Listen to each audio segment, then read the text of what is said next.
People are quitting jobs right now, even though the job market feels terrible. That is not recklessness. That's people doing math, and not just financial math, but life math. When someone is willing to walk away from a paycheck in an uncertain economy, the job probably wasn't just annoying, it was probably costing them something bigger: their health, their peace, their time, their dignity, or their future. Hi, I'm Daniel. This is American Affordability, and today I want to break down what's actually happening here. I think a lot of workers have reached a breaking point where the job is no longer just a job. It's become something they can't afford to keep. They're asking a very simple question: is this job still worth what it's taking from me? And for a growing number of people, the answer seems to be no. I've come across numerous random stories online recently between articles and other YouTube videos. One story involves someone who had worked at a distribution company for 17 years. 17 years. That's not someone who quits easily. That's someone who built a life around that company. They knew the business, they knew the people, they knew the culture, and from the sound of it, the original owner was respected and well liked. But then the owner had a stroke and turned the company over to his son, who had never actually worked there. That alone is already a warning sign. Then during his first week, the son held a mandatory meeting and told everyone they were paid too much and that pay cuts were coming. Think about that.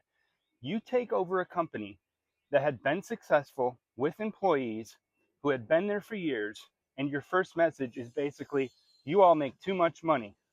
Not, I'm here to learn. Not, I appreciate what you've built. Not even, let's figure out how to keep this business strong. Just pay cuts. The company had reportedly just had record profits the year before. And within about a week, the whole business basically collapsed. That's how quickly bad leadership can destroy years of trust. And this is one of the first big lessons. People don't just quit jobs. A lot of time, they quit leadership. They quit disrespect. They quit uncertainty. And they quit the feeling that the people in charge have no idea what they're doing. And if you've ever worked somewhere where leadership changed overnight, you know exactly how fast the mood can shift. So the next day, everyone's updating resumes, and that's not because workers are disloyal. It's because loyalty has to go both ways. And when workers realize that the company would cut them without hesitation, they often stop sacrificing their lives for the company. Another story that I found had a similar theme. There was a company that went through a reorg and started cutting pay for salary managers, and they were moving people into roles they didn't want and removing the paths for promotion. And so management promised that they would hire more people to handle the changes. Instead, what did they do? They cut payroll. So over the next few years, hundreds of experienced employees left. What happened? Sales dropped, morale collapsed, and the business suffered. So here's what that actually means. When companies cut too deeply, they're not just saving money, they may also be cutting away the very people who keep the operation running. The experienced workers, the reliable managers, the people who know how to solve problems before those problems reach customers. So on paper, payroll cuts, they might look smart for a quarter. But in real life, if the best employees leave, the company can end up paying a much bigger price later. And that's the part a lot of businesses get wrong. They treat employees like expenses instead of assets. But a good employee is not just a line item. A good employee is institutional knowledge. A good employee is customer trust. A good employee is stability. And when those people leave, you don't just lose labor, you lose competence. And once that starts happening, it can be very difficult to rebuild. Now, here's where this gets even more interesting. A lot of the stories weren't really about money at first, they were about respect. One person talked about working at a lumber yard with a great crew, talking about how deliveries went out on time, talking about how people got along, the team worked well.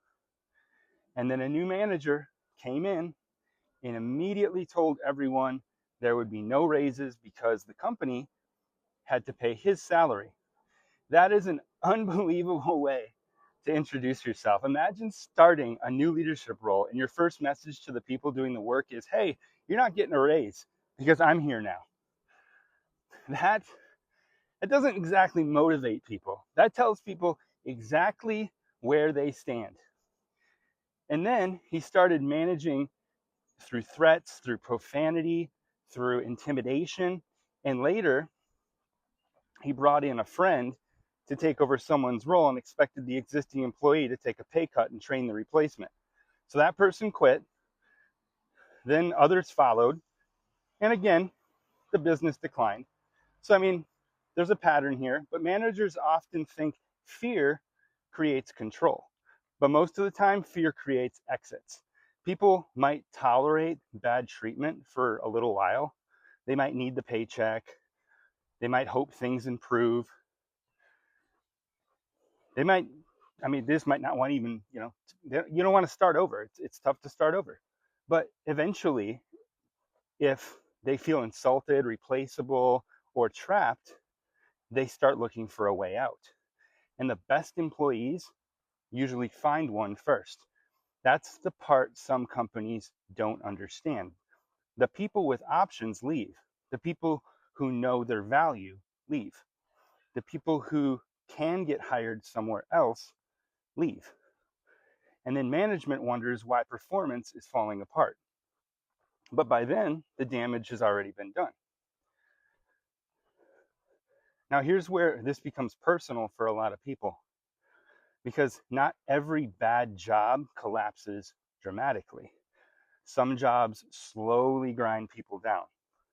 There was a stylist that talked about working in a salon where it was basically just her and the manager keeping everything running for weeks.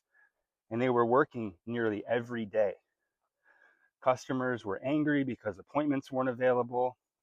The workload became overwhelming. The stress got so bad that she started having panic attacks. And what did she get in return? You guessed it, no appreciation, no recognition, no real support. And then the manager resigned. And that was it. So she quit too. That story stood out to me, not because I'm also a partial salon owner, but because it also shows something very simple. People can handle hard work. What they have a much harder time handling is hard work that nobody appreciates. And there's a big difference between being busy and being exploited. There's a big difference between helping during a rough patch and realizing the rough patch has become the business model. So I think a lot of workers have lived through that. You start by covering one shift, then two, and then suddenly you're doing the work of multiple people. Management thanks you at first, then they start expecting it. And then when you finally burn out, they act surprised. That's not sustainable. And it's not just salons. You see this all over the place. You hear about it, you read about it. You see it in healthcare. You see it in restaurants. Retail is a big one. You see it in retail all the time. Construction. My uncle worked construction for many years as an iron worker, and he can attest to that. Education. I know plenty of former teachers who got into different lines of work. Government. Corporate offices. Really everywhere. Employers run lean ask fewer people to do more work, and then they act shocked when people break. Another story that stood out involves someone who dreaded their job so much that they started drinking more and burning through sick time just to avoid going in. I mean, that's a serious warning sign. When a job starts changing your behavior outside of work, it's no longer just a problem. It becomes a life problem. So that person, they eventually asked themselves why they were living that way. And then they left. Again, I'm not saying everyone should quit tomorrow, but I do think people need to be honest with themselves. I mean, if your job is making you physically sick or emotionally unstable or completely miserable, I mean, that really matters. A paycheck is important, but so is your ability to function as a person. So if this kind of real world work and money conversation is what you're looking for, please subscribe. This is exactly what we talk about on this channel every week. Now, here's where the affordability side comes in. If a job is stressful but pays extremely well, some people will tolerate it. Now, if a job is meaningful and offers flexibility, some people will tolerate lower pay. But when a job pays poorly, it offers no flexibility, provides no appreciation, and damages your mental health, what exactly is keeping people there, right? So really, at some point, workers start doing the math. And I'm not talking about just financial math. We're talking about life math here. So what is this job actually costing me? What is it doing to my health? What is it doing to my family? What is it doing to my mood? And really, what is it doing to my future? And if the paycheck isn't enough to justify the damage, people eventually walk. That's the trade-off that a lot of workers are thinking about right now. They're not asking, do I love every second of this job? I mean, most people don't. They're asking, is this job still worth the price that I'm paying to stay here? And that's a very different question. Another major reason that people leave is favoritism. An example I saw was that one worker was passed over for a promotion in favor of someone less qualified who was friends with the hiring manager. And then the employee had to train the person who got the job. That's one of the most insulting workplace situations that I can imagine. You're good enough to train the person, but not good enough to get the role. And this happens more often than people like to admit. Sometimes promotions are based on merit, and sometimes they're based on relationships. Sometimes they're based on who plays politics the best. And when workers see that, it destroys motivation. Because if hard work doesn't lead anywhere, then why keep giving extra? And that's the question people start asking. I mean, why stay late? Why take on more responsibility? Why solve problems? Why, like we were just talking about, why train people? I mean, really, why sacrifice anything? If the system is rigged against you, eventually you stop investing in that system. And honestly, that's not laziness. That's a rational response to a broken workplace. There was another person that told their boss directly, if I don't get a promotion or a raise soon, I'm leaving.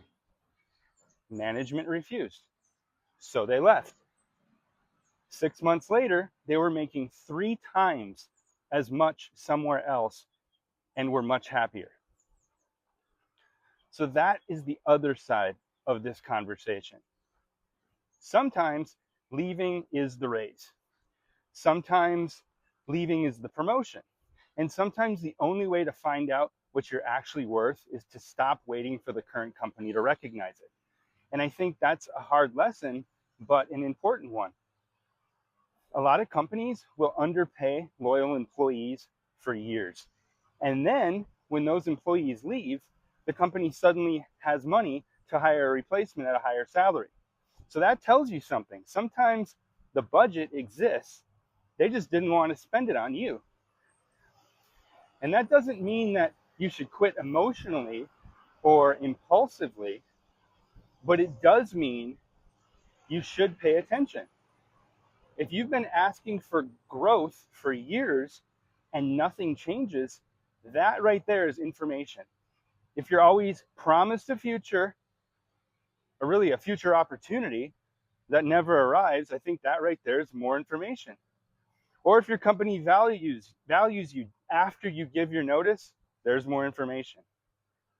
And you should keep that information when making decisions. There's also some stories about chaotic workplaces that I saw, like managers accusing each other of stealing, employees getting blamed for problems that they didn't create, bosses micromanaging every task down to the minute. The pattern is the same across all of them. When leadership lacks trust, integrity, or basic competence, the workplace becomes miserable. People don't want to feel watched like children. People, they don't want to feel blamed for someone else's mistakes. And they don't want to feel like doing the right thing could put a target on their back. At some point, leaving becomes self-protection. Now, I want to pause here because this is the part people sometimes misunderstand. Quitting a bad job is not always irresponsible, but quitting badly can be. We know bills are real, rent is real, or mortgages, very real. Kids, they tend to be real. I mean, there's a difference between making a plan and making an emotional exit. The goal isn't to quit dramatically. It's to start building your exit before you're forced out. Because leaving a bad job can be a great decision. But leaving with no plan, with no savings, and with no idea what comes next can create a whole new kind of stress. And really that's the balance. You don't want to stay somewhere that's destroying you, but you also don't want to stay somewhere. You also don't want to jump really from workplace misery into financial panic. And I think that's especially true right now when a lot of people feel like the job market is uncertain. This is why I think the best move is usually not, I quit today. It's, I'm done giving this place my future, and now I'm going to start building my exit. And that mind shift really matters, because sometimes quitting is not just one dramatic moment. Sometimes quitting starts quietly. You stop volunteering for extra work. You stop believing empty promises. You stop expecting bad managers to change. You stop accepting disrespect as normal. And you start preparing for something better. I mean, that may be the healthier way to leave. Not impulsively, not recklessly, not intentionally. Well, intentionally is the case, so I would say more so intentionally, but there's a bigger point here. A job should support your life. It should not consume your life. It should not destroy your health. It should not make you feel worthless. And it definitely should not trap you under terrible leadership forever. And it should not require you to sacrifice your dignity just to survive. Yes, work is work. Not every day is going to be fun. Every job has annoying parts. Every boss has flaws. And every workplace has problems. But there is a difference between normal workplace frustration and a job that's actively making your life worse. And I think more workers are starting to recognize that difference. And that's why these stories matter. They're not just dramatic internet stories. They're examples of a broader shift in how people think about work. For a long time, the message was, be grateful you have a job. And yes, gratitude, it matters, but gratitude does not mean accepting mistreatment. It definitely does not mean tolerating corruption or staying in a dead-end role forever. It doesn't mean letting a job ruin your mental health. And at some point, workers are allowed to ask, what am I getting in return here? Am I being paid fairly? Am I being treated with respect? Do I have room to grow? Is this job helping me build the life I want? Or is it slowly taking that life away from me? And that's the question underneath all of these stories. And honestly, I think it's a question more people are asking right now. Not because they don't want to work, but because they want work to make sense. They want the trade-off to be worth it. And when the trade-offs stop being worth it, people start looking for the door. The interesting thing is that in many of these stories, people who left eventually ended up better off. They got better jobs, they got better pay, they had, their health improved, a better peace of mind. I mean, that doesn't mean it always works out perfectly. And it doesn't mean that everyone should quit tomorrow. But I mean, it does suggest something important. Sometimes staying in the wrong place is the bigger risk, because every year you stay in a job that underpays you or disrespects you or limits your growth, that has a cost too. It has a financial cost, it has a career cost, it has a health cost, it has a personal cost. And those costs over time add up. So if you're in a bad job right now, I'm not going to tell you what to do. Only you know your situation. Only you know your bills.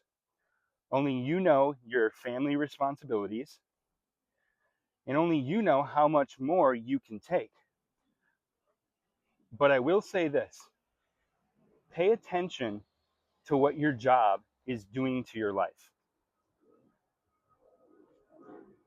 If it's just a rough season, maybe you can get through it. If it's a bad manager, maybe the situation changes. If it's temporary stress, maybe there's a way to manage it. But if the job is consistently making you miserable, consistently holding you back, consistently damaging your health, or it's consistently treating you like you don't matter, then it may be time to start building an exit plan. And that's not because quitting is easy,